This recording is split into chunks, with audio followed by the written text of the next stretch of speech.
Part 1, The Summoning of the Lost Soul. Chapter 1, The Invisible Ghost of Seoul. My name is Seo-Jun, and in the glittering, heartless sprawl of Seoul I am a ghost. My existence is measured in the beep of a barcode scanner and the cold glow of a library lamp. By day I am the student no one sits next to, by night I am the part-timer at the convenience store who apologizes for things that aren't his fault. I am tired, not just the kind of tired that a night's sleep can fix, but a bone-deep, soul-aching weariness. Today the sky is weeping with me. The rain is a freezing curtain, and as I walk home, clutching my cheap, transparent umbrella, I feel a strange, prickling sensation on the back of my neck. It's as if the city itself is holding its breath, waiting for me to disappear. I've always felt like I didn't belong here, like I was a puzzle piece forced into the wrong box. Little did I know the box was about to be shattered. The shortcut through the alley behind the old library was always dark, but tonight the shadows seemed to have weight. Inside my backpack, something began to throb. It was the book, the only thing my father left behind before he vanished into thin air 10 years ago. It was a heavy, leather-bound enigma that no locksmith in Seoul could open. Suddenly, the book grew searingly hot, burning through the fabric of my bag. I gasped, stumbling over a jagged brick. I fell hard, my knees hitting the wet ground, my umbrella clattering and spinning away like a broken wing. As I reached out to grab the book, the sharp silver latch now glowing with an eerie light sliced deep into my palm. I watched paralyzed as a thick drop of my blood hit the yellowed parchment. The world didn't just go quiet, it died. The rain froze in midair, suspended like diamonds in the dark. Then, a voice, ancient and terrifyingly intimate, whispered in my soul, "The blood of the anchor has been spilled. Come to me, my long-lost treasure." The ground beneath me didn't just break, it dissolved into a swirling, violent vortex of violet and obsidian fire. A massive magic circle, intricate and terrifying, erupted from the book, illuminating the entire alleyway in a scream of light. I felt a physical tug at my navel, as if a hook had been cast into my soul. I was ripped out of Seoul. I was falling through a suffocating, pressurized void where the stars were just streaks of white pain. I clutched the book to my chest with one hand, and in a moment of pure, panicked instinct, I grabbed my umbrella with the other. I was a boy from the 21st century, falling through the cracks of the universe, being pulled across dimensions by a golden thread of obsession that had been waiting for me for 300 years. When my senses returned, the first thing I felt was the cold. Not the wet cold of rain, but the ancient, biting cold of a tomb. I was lying on a floor of polished obsidian so dark it looked like a frozen lake of ink. I sat up, trembling, still clutching my wet, pathetic umbrella and the cursed book. But as I looked around, the breath died in my lungs. I was in a hall of impossible proportions, lit by torches that burned with blue flames. Surrounding me was a circle of warriors. They weren't human. They were giants nearly 8 feet tall, with skin the color of deep twilight, a beautiful and terrifying Shyamala dusky hue that shimmered like polished bronze. Their muscles were like carved mountains, their chests bare and scarred, and their ears were long and pointed, twitching at the slightest sound. They stood like living statues, their golden eyes fixed on me with a mixture of reverence and hunger. I was a tiny, fragile creature in a world of monsters. The giants suddenly dropped to their knees, the sound of their armor hitting the floor echoing like a thunderclap. A heavy, rhythmic thud began to approach from the darkness of the bone-carved throne.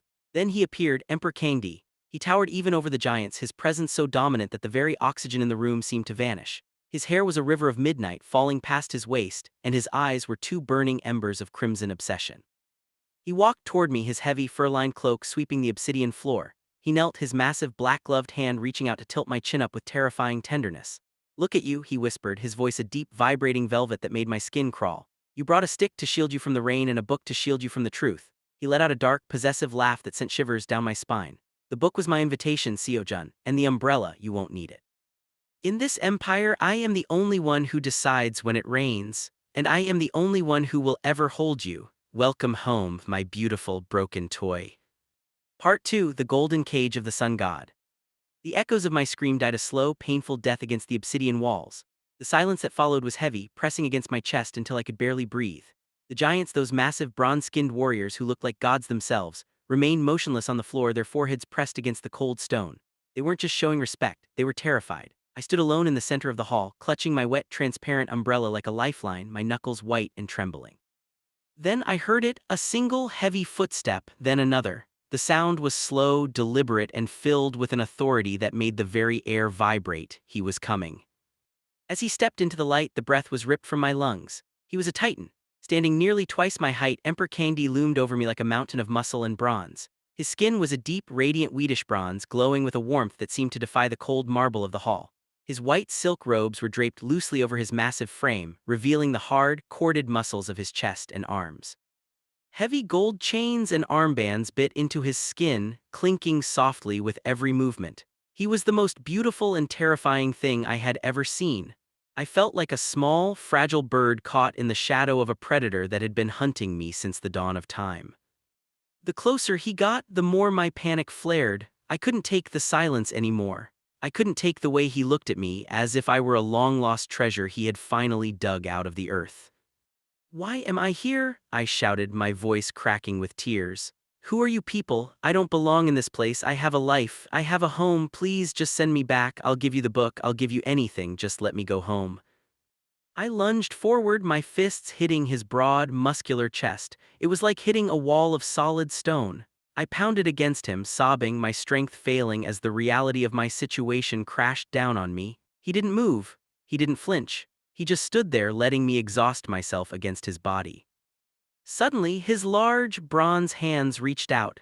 In one swift motion, he grabbed my waist and pulled me flush against him. My feet left the floor as he hauled me up, forcing me to face him.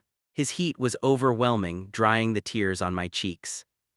"Home," he rumbled. His voice was a deep, attractive bass that vibrated through my entire body, settling in my very bones.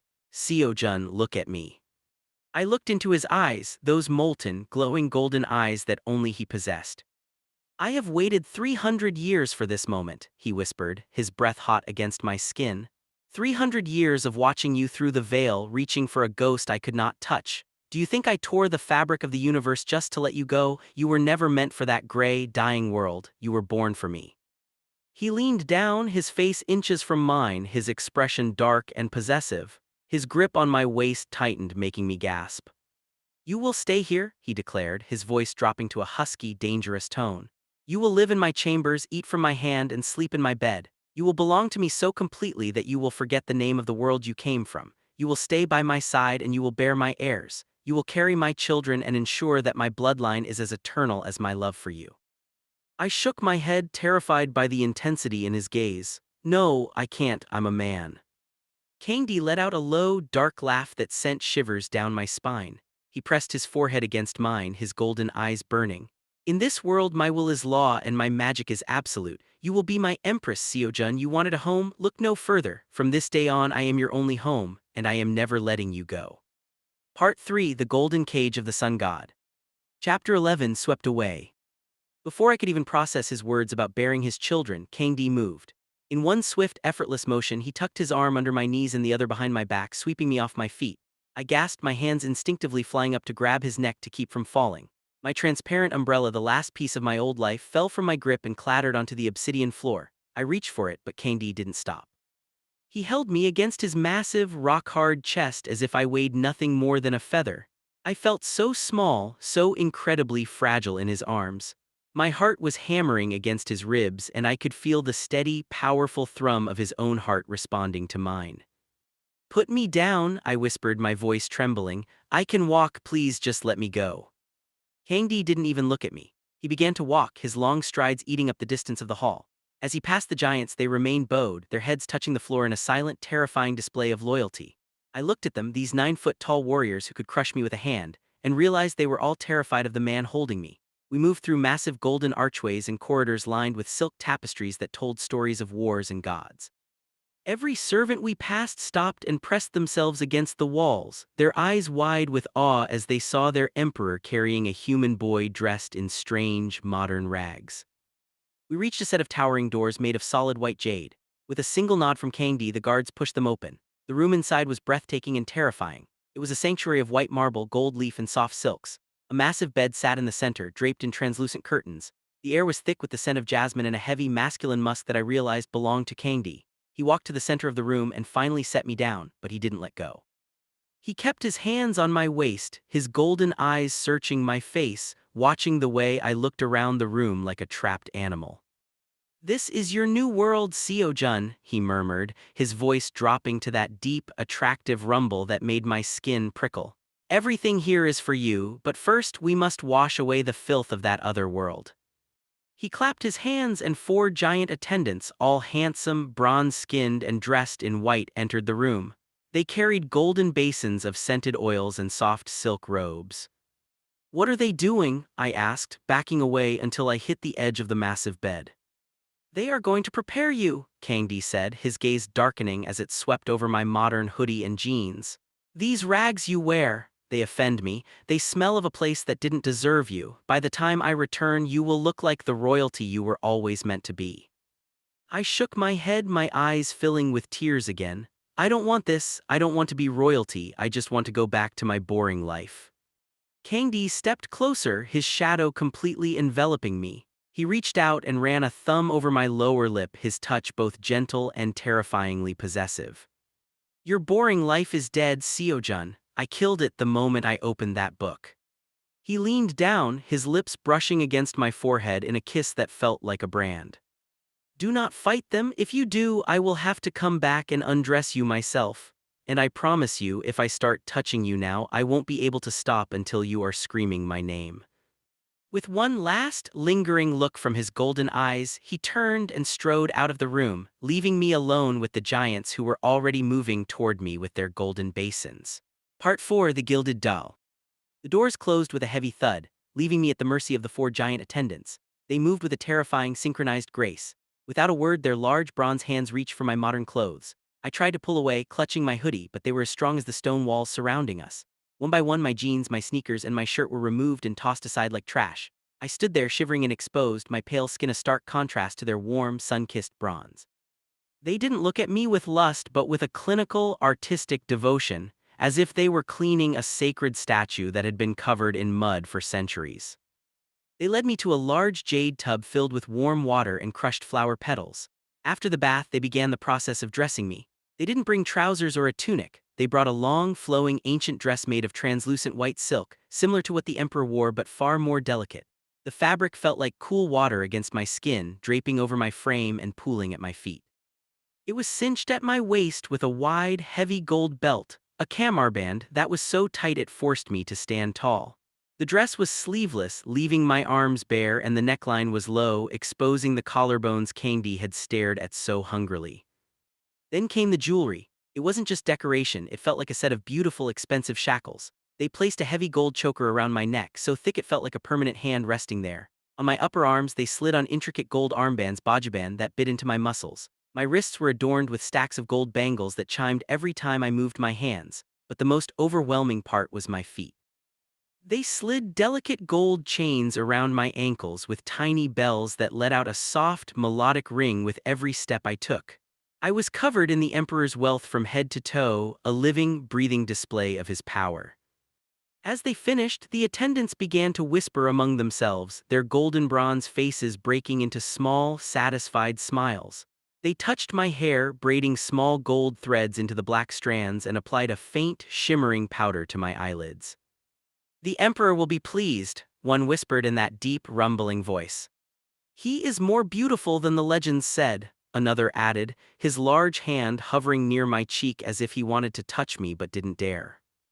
They were teasing me not with words but with their eyes, looking at me like I was the most exquisite toy ever created. I felt my face burn with shame. I wasn't a person anymore, I was a masterpiece being prepared for its owner's inspection. Finally, they led me to a floor-to-ceiling mirror made of polished silver. I gasped, my hand flying to my throat, the gold bangles clinking loudly. I didn't recognize the person staring back. The exhausted university student from Seoul was gone. In his place stood a divine, ethereal creature draped in white silk and dripping in gold. My pale skin glowed against the white fabric, and the heavy jewelry made me look like an ancient sacrifice. I looked like a bride, or a prisoner. Just then, the jade doors creaked open. The attendants immediately dropped to their knees, their foreheads hitting the floor. I turned around, the bells on my ankles jingling frantically, and saw Kang-Dae standing in the doorway. His molten golden eyes swept over me, from the gold in my hair to the chains on my feet, and the look of pure, dark hunger on his face made my knees buckle. The silence in the jade chamber was absolute, broken only by the frantic, rhythmic jingle of the gold bells on my ankles as I trembled. Kang-Dae stood in the doorway, his massive frame casting a shadow that seemed to swallow the entire room. His molten golden eyes moved slowly, devouring every inch of me, the translucent white silk that clung to my hips, the heavy gold choker that marked my throat, and the way my pale skin flushed under his intense scrutiny. He didn't say a word, but the air grew hot, thick with a sudden, suffocating tension. The giants who had dressed me scurried out of the room like frightened mice, leaving me alone with the man who had torn me away from my world. He moved toward me with the grace of a hunting cat. Before I could even think of backing away, his large bronze hands shot out, gripping my waist. He lifted me effortlessly, my feet dangling in the air, the gold chains on my ankles clashing together. He didn't put me on the bed. He held me against his rock-hard chest, forcing me to look into his glowing eyes. I felt so small, my entire body fitting within the span of his broad shoulders. I tried to push against him, my hands hitting the warm, muscular expanse of his chest, but it was like trying to move a mountain. I was trapped, suspended in his strength, a prisoner of his golden bronze embrace. "You look divine," he rumbled, his voice a low, vibrating growl that sent a wave of terror and heat through my blood. Suddenly his hand moved to the back of my head, his fingers tangling in the gold threads of my hair. He tilted my head back and crashed his lips onto mine. It wasn't a gentle kiss, it was a claim. It was hard, demanding, and tasted of dark obsession. I struggled, my muffled cries lost against his mouth, my hands feebly clawing at his white silk robes. But he only tightened his grip, his tongue forcing its way past my lips, tasting me with a hunger that felt like it would consume my very soul. When he finally pulled back, I was breathless, my lips bruised and swollen, my heart racing like a trapped bird. "Stop, please," I sobbed, my voice a broken whisper. Kang-Dae ignored my plea, his forehead resting against mine. "In 7 days, Seo-Jun, the moon will turn red. That is the night of the Viva, the sacred marriage. On that night you will be bound to me not just by gold but by blood and magic. You will be my Empress, the mother of my line and the eternal heart of this palace." "I won't do it," I screamed, thrashing in his arms. "I'll never marry you, I'll never be yours." His golden eyes flashed with a dangerous, dark light. He didn't get angry, he simply smiled, a slow, terrifying smirk that told me my resistance was nothing more than entertainment to him. His hand slid down from my waist, moving over the thin silk of my dress until it reached my most sensitive areas. I gasped, my body jerking in shock as his large, warm palm pressed against me. The touch was possessive, intimate, and utterly dominant. "You have 1 week," he whispered into my ear, his hot breath making me shiver. "1 week to cry, to scream, and to fight. Enjoy your innocence while it lasts, Seo-Jun. Because once the red moon rises, I will not be this gentle. I will take every inch of you. I will break your will until the only thing you can scream is my name. You are mine to use, mine to love, and mine to ruin. 1 week, and then the dark obsession truly begins." He dropped me onto the soft silks of the bed and turned to leave, the sound of his heavy footsteps echoing like a death sentence. I lay there, clutching the gold jewelry that felt like chains, knowing that my countdown to total ruin had officially begun. Part 6: The 7-Day Countdown. After dropping me onto the bed, Kang-Dae strode toward the adjoining bathing area. The heavy jade doors didn't fully close, and a moment later, a sound echoed through the room that made my blood run cold. It was a low, guttural growl, not human, but the sound of a predator struggling to contain its hunger. I knew exactly what that sound meant, and my entire face and body erupted in a deep, burning red. The shame and the sheer intensity of his desire felt like a physical weight. I curled into a ball on the silk sheets, my gold jewelry clinking softly, my skin still tingling from where his large, bronze hands had touched me. I was a university student from Seoul, yet here I was, blushing like a sacrificial bride in the lair of a golden god. Part 6: The 7-Day Countdown. After dropping me onto the bed, Kang-Dae strode toward the adjoining bathing area. The heavy jade doors didn't fully close, and a moment later, a sound echoed through the room that made my blood run cold. It was a low, guttural growl, not human, but the sound of a predator struggling to contain its hunger. I knew exactly what that sound meant, and my entire face and body erupted in a deep, burning red. The shame and the sheer intensity of his desire felt like a physical weight. I curled into a ball on the silk sheets, my gold jewelry clinking softly, my skin still tingling from where his large, bronze hands had touched me. I was a university student from Seoul, yet here I was, blushing like a sacrificial bride in the lair of a golden god. An hour later, a lavish dinner was brought into the chambers by the giant attendants. Kang-Dae emerged from the bath, his long black hair damp and clinging to his muscular back, his bronze skin glowing. He sat at the low table and gestured for me to join him. I didn't want to eat, but one look from his golden eyes told me I had no choice. We ate in a silence so thick it was suffocating. He watched every move I made, how I held the silver utensils, how I swallowed, how the gold bangles on my wrists chimed.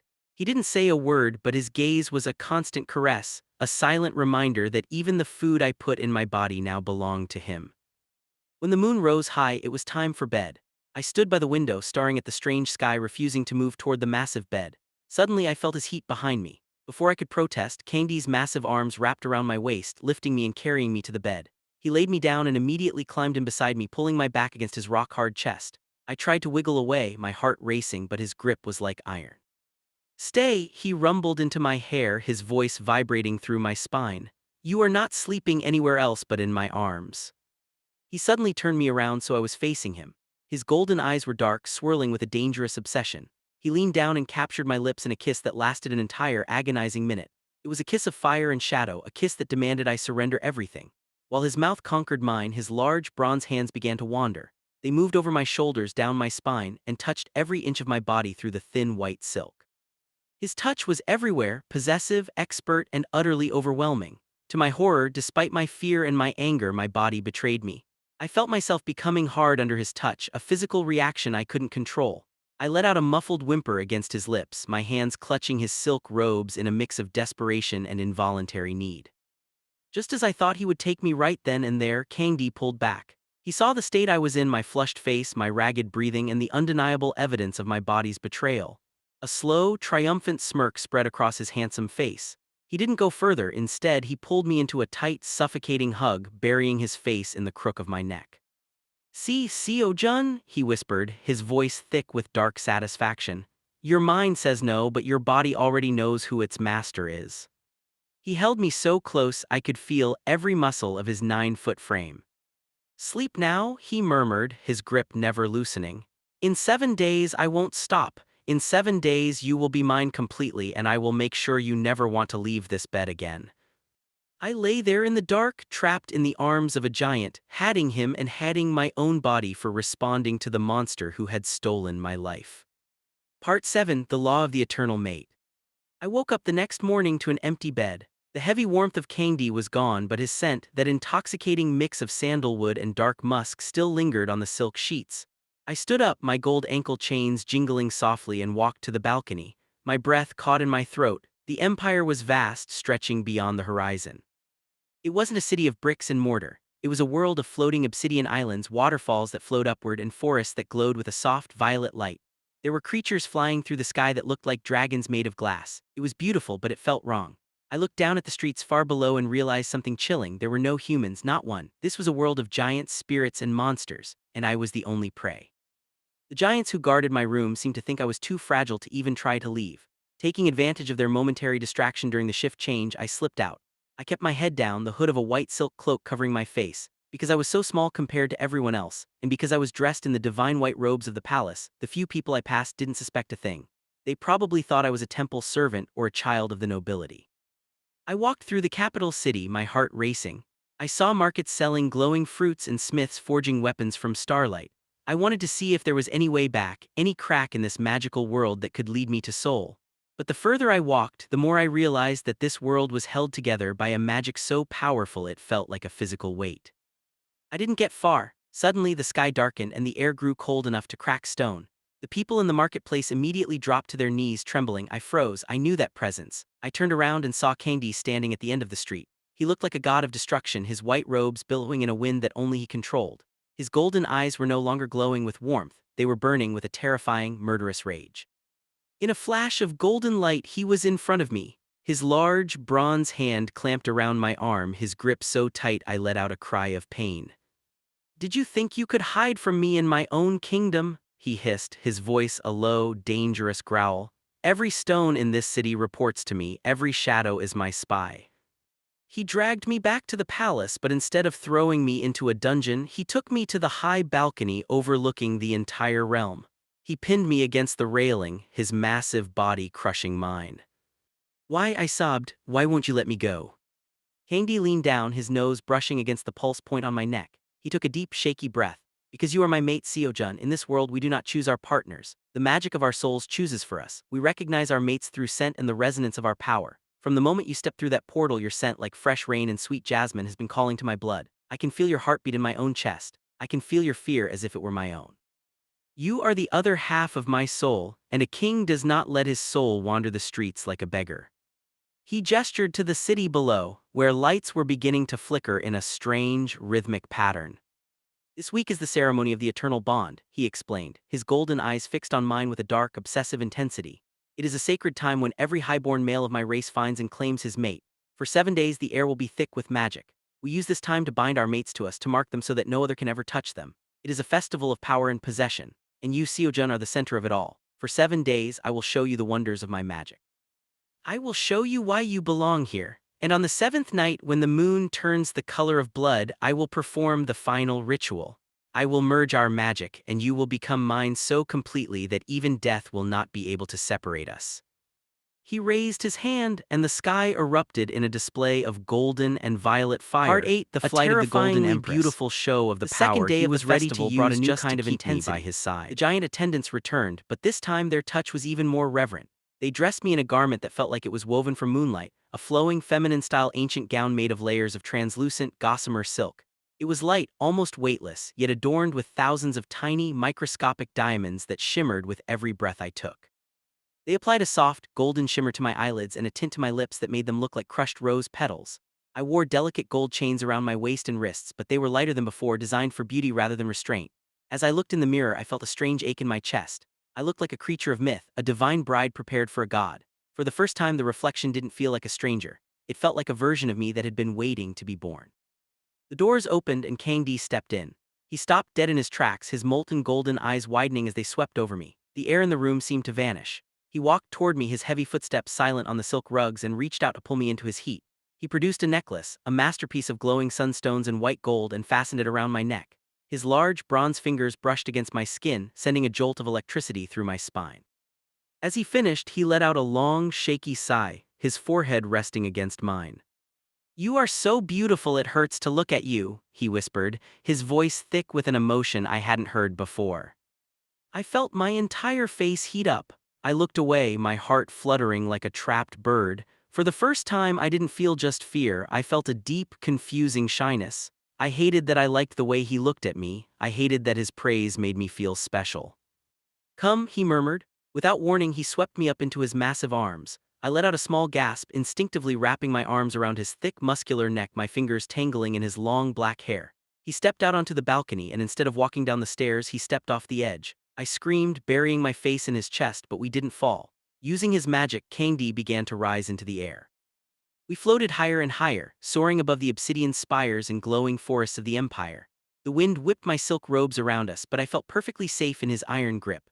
I looked down at the world below, the floating islands, the rivers of light, and I felt a sense of wonder that Seoul could never give me. I held him tighter, my body pressed against his bronze warmth, and for a moment I forgot to be afraid. We descended into the great plaza, where thousands of his people had gathered. As we landed, a deafening roar of cheers erupted, followed by a sudden respectful silence as every single giant dropped to their knees. Kang-Dae didn't set me down. He walked toward the high dais, carrying me like a precious relic. He sat on the massive golden throne and pulled me onto his lap, his large hands splayed across my waist, pulling me flush against his side. He wanted everyone to see. He wanted the entire world to know that I was his. I sat there, surrounded by his scent and his power, feeling the weight of thousands of eyes on me. I was no longer Han Seo-Jun, the invisible student. I was the mate of the Sun Emperor, the center of a universe I was only beginning to understand. The ceremony began, but it wasn't the cold, terrifying ritual I expected.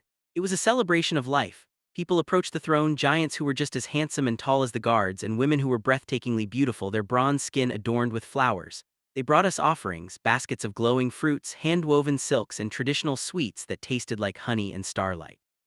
An old woman, her face lined with centuries of wisdom, approached and placed a garland of white jasmine around my neck. "May the stars bless the golden mate," she whispered, her eyes filled with genuine kindness. I looked at the smiling faces, the children playing with magical sparks, and the warmth of the community. For the first time since I arrived, the memory of my gray, lonely life in Seoul felt like a fading dream.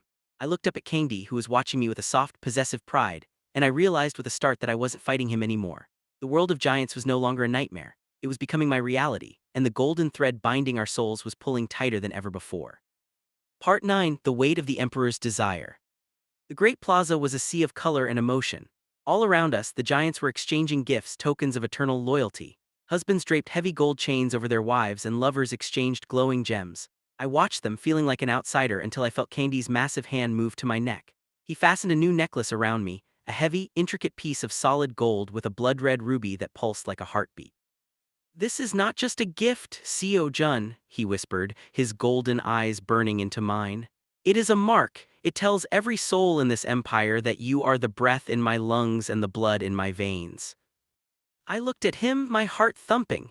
For a moment, the beauty of the gesture made me forget my fear. I felt a strange, warm shyness wash over me, a feeling I had never known in my lonely life in Seoul. As the ceremony continued, Kang-Dae pulled me onto his lap, his large arm wrapping around my waist to keep me pinned against his side. Suddenly, I felt something hard and hot pressing against my thigh from beneath his robes. It was a blunt, insistent pressure that made my breath hitch. I looked at him, my face turning a deep crimson. Something is poking me," I whispered, trying to shift away. But Kang-Dae didn't let me move. Instead, he pressed me down harder against him, his grip tightening until I was fused to his muscular frame. "Do not move," he rumbled in a dark, predatory voice that vibrated through my entire body. "It wants you. My body has been starved of you for 300 years and it is losing its patience. If you keep moving, I will forget where we are and take you right here in front of my people." I froze, my heart racing. The realization of his raw, physical hunger for me made my head spin. The rest of the ceremony was a blur of heat and tension.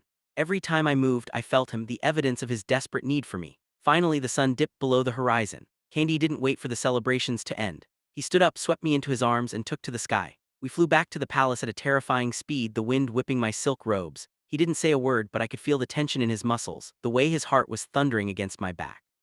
The moment we reached the jade chambers, he kicked the doors shut and strode toward the bed. He dropped me onto the silk sheets and immediately hovered over me, his massive 9-foot frame casting a shadow that felt like a physical weight. Before I could even gasp, his mouth was on mine. It wasn't a kiss, it was an invasion. His tongue was so large and powerful, pushing deep into my mouth, reaching toward my throat as if he wanted to taste my very soul. I tried to push him away, but the moment his tongue swirled against mine, a jolt of electricity shot through my body. My resistance crumbled.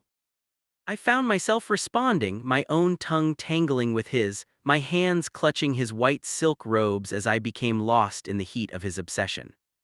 I felt a sudden, throbbing heat between my own legs. To my absolute shame, I realized I was hard, my body was reacting to his dominance, to the way he was consuming me. Kang-Dae felt it too. He pulled back, his golden eyes dark with triumph and lust.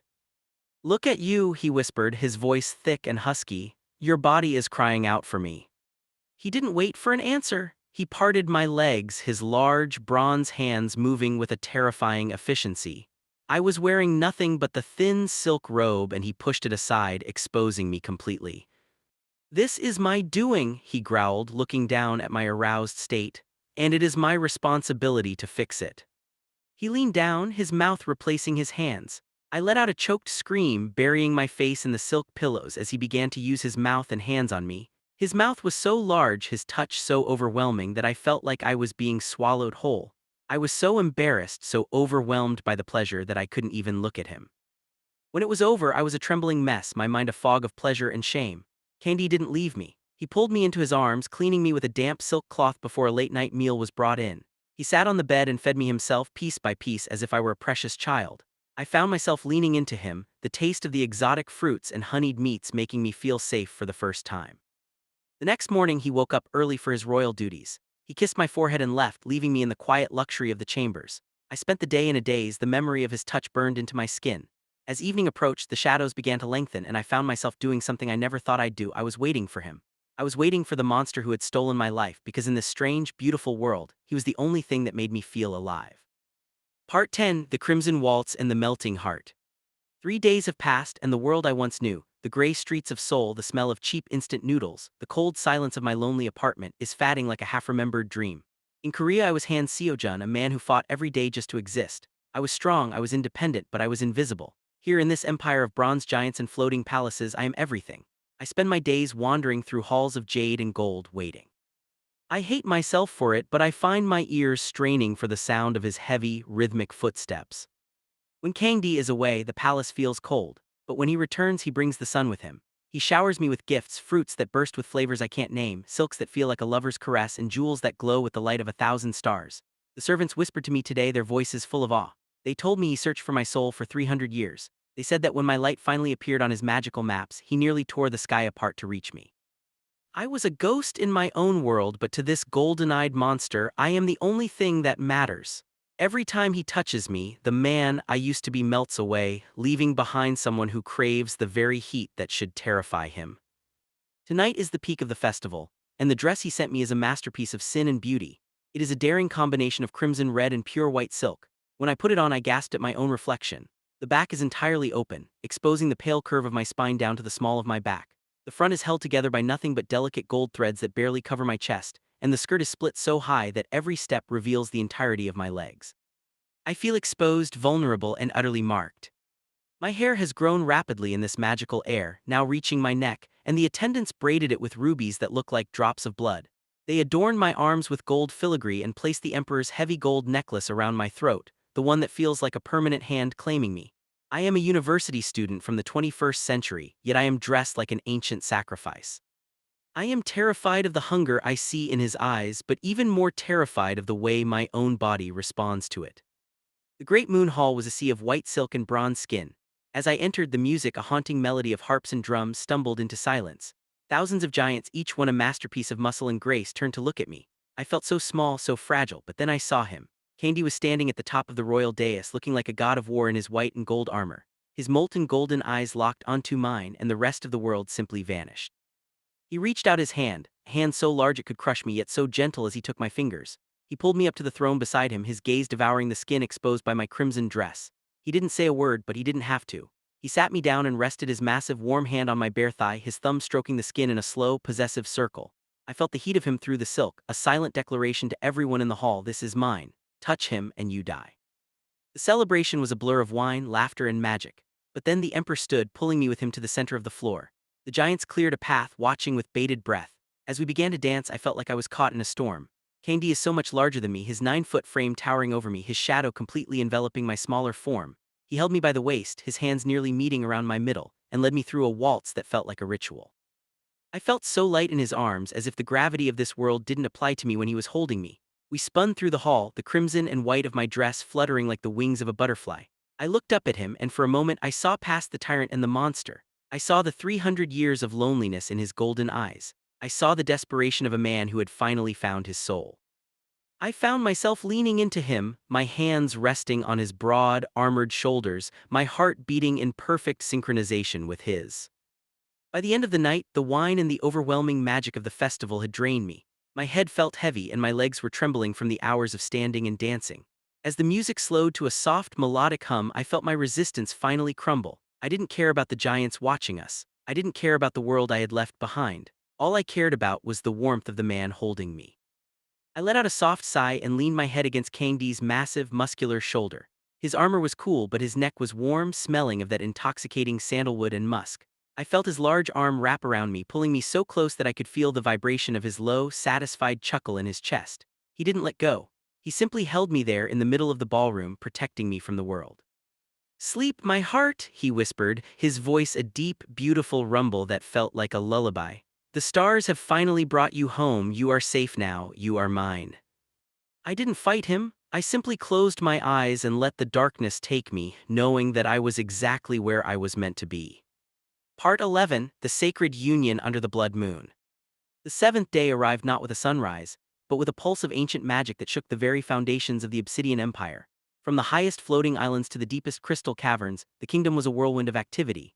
Millions of lanterns, glowing with eternal fire, were strung across the sky, turning the horizon into a sea of stars. Every street was draped in white silk and gold banners, but inside the palace the air was different. It was thick with a sacred, heavy tension. I woke up alone, but for the first time I didn't feel abandoned. I looked at the empty space beside me and felt a strange, fluttering warmth in my chest.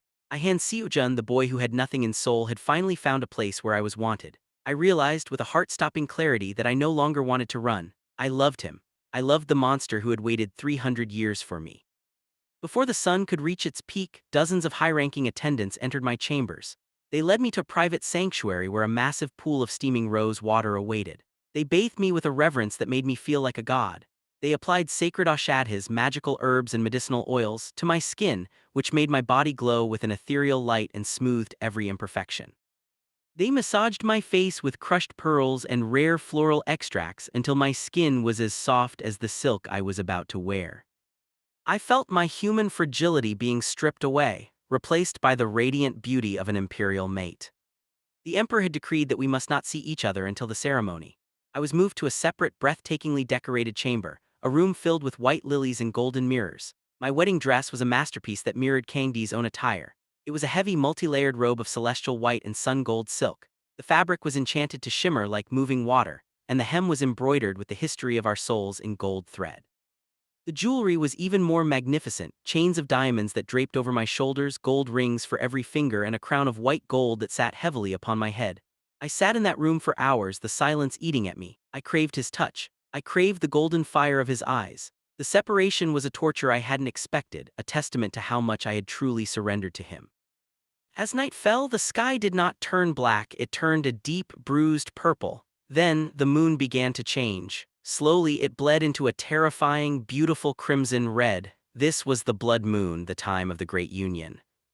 I was led out of the palace, but we didn't walk on the ground. A path of solid light formed in the air, leading up toward the heavens. The ceremony was taking place in the sky itself, on a platform of clouds and magic. Thousands of titans, the bronze giants of the empire, were gathered there. It was a mass wedding, a night where hundreds of pairs were to be united, but everyone's eyes were fixed on the highest point.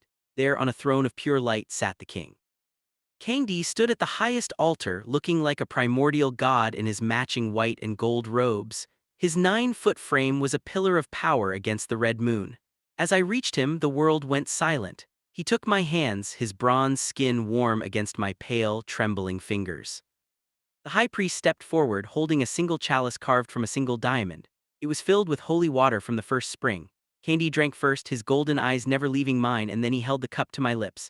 As I swallowed the cool, sweet liquid, I felt a bond snap into place. This was the Samarpan, the total surrender of my soul to his. I wasn't just his toy anymore, I was his equal, his life, his everything.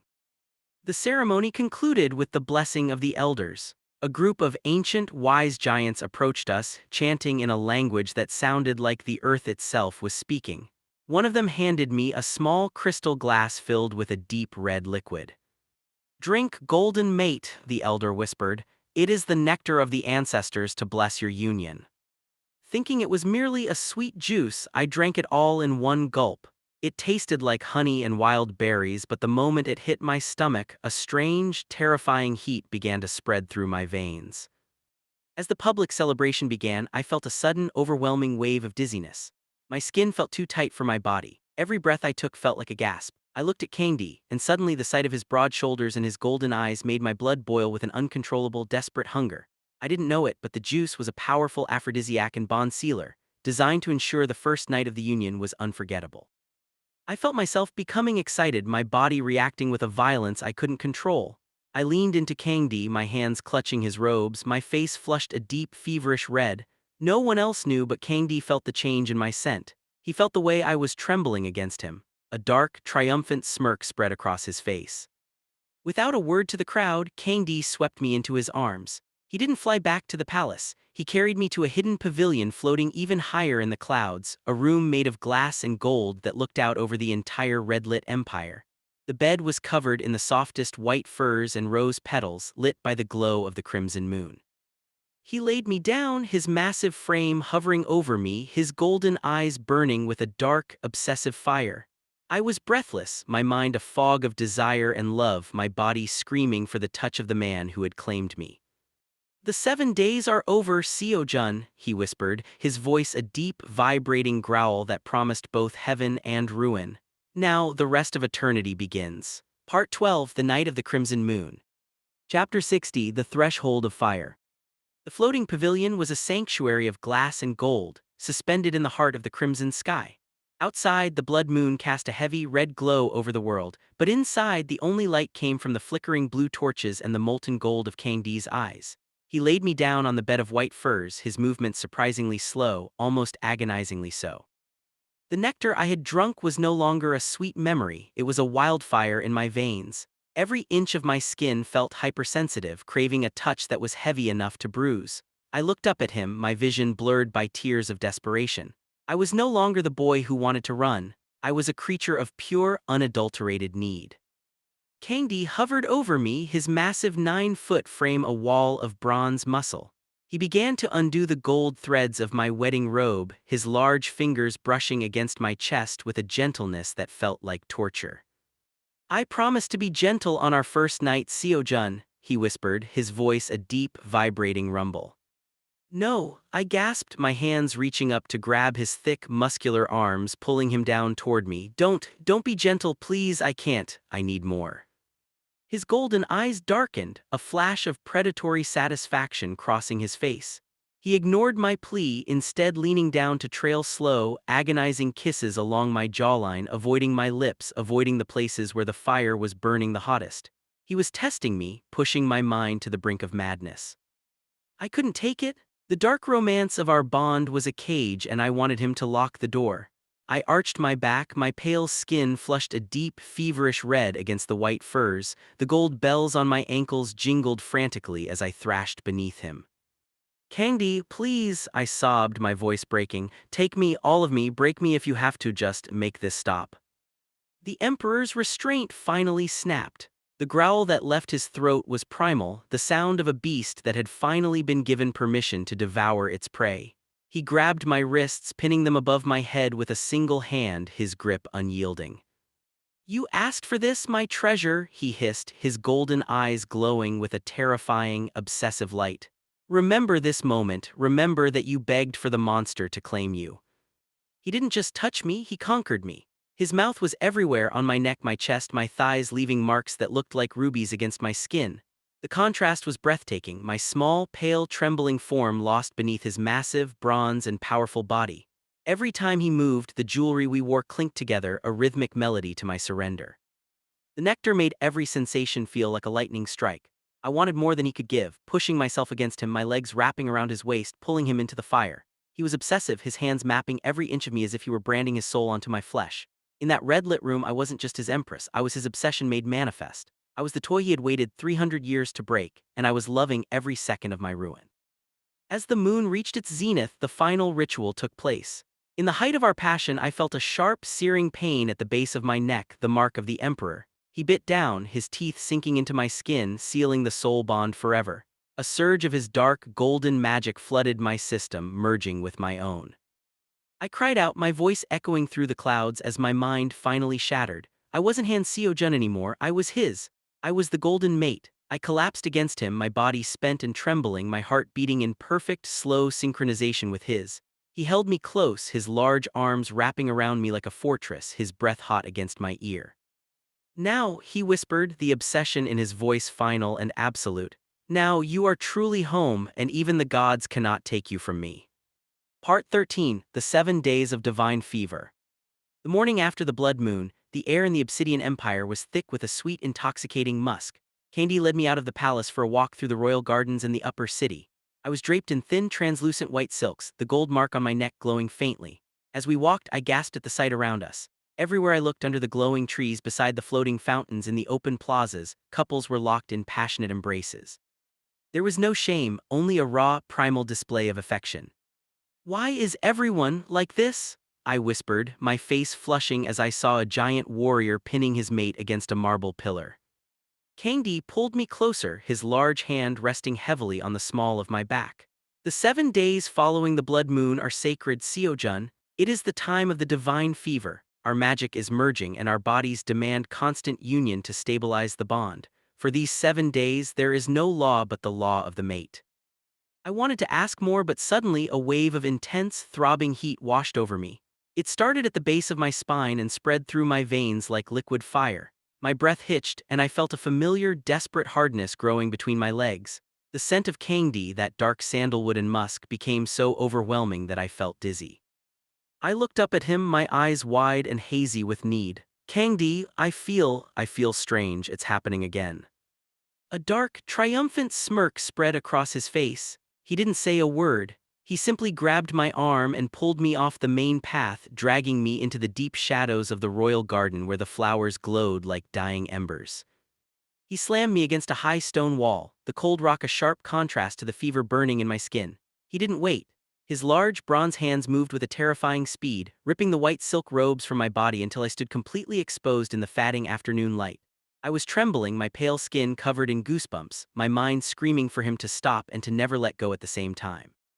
He lifted me by my thighs, pinning me against the wall with his massive weight. I was suspended in the air, my legs wrapped around his waist, my hands clutching his broad, muscular shoulders. "You want this, don't you?" he rumbled, his golden eyes burning with a dark, obsessive fire. "You want the pain, you want me to ruin you." "Yes," I sobbed, burying my face in his neck. Please, it hurts, make it stop, I want to feel you, I want the pain. In that moment I didn't want gentleness. I wanted the raw, dark romance of his obsession. I wanted to be conquered. Candi let out a low, guttural growl and took me right there against the garden wall. The sensation was overwhelming, a mix of sharp pain and explosive pleasure that made my head roll back. I felt every inch of his 9-foot frame, his power crushing me, his magic searing into my soul. I was a mess of tears and gasps, my gold jewelry clinking against the stone as he moved with a relentless, desperate hunger. The sun began to set, casting long, orange shadows over the garden, but he didn't stop. We stayed in that secluded hall of trees for hours. I lost track of time, lost track of who I was. I was no longer a boy from Seoul, I was a vessel for his desire. I stayed there, pinned between his body and the wall, taking every thrust, every bite, every possessive touch. I found a strange, dark peace in the pain he gave me. It was the only thing that could quiet the fever in my blood. My body was a map of his marks, bruises that looked like flowers and bites that felt like promises. I was exhausted, my muscles aching, but I didn't want him to pull away. I wanted to stay in this garden of shadows forever, lost in the dark obsession of the man who had claimed my soul. As the first stars appeared, Kang-Dae finally pulled back, though he didn't let me go. He swept me into his arms, my limp, exhausted body resting against his warm, bronze chest. I was too weak to even hold my head up, so I leaned against his shoulder, my eyes half closed. "This is only the first day of the fever, Seo-Jun," he whispered, his voice a deep, vibrating promise as he carried me back toward the palace. "We have 6 more nights of this. I will spend every second of them inside you, reminding you that you are mine. You wanted a home, you are looking at him." I didn't fight. I simply closed my eyes, the soft jingling of my ankle bells the only sound in the quiet night, as the emperor carried his broken, beautiful toy back to their bed of silk and gold.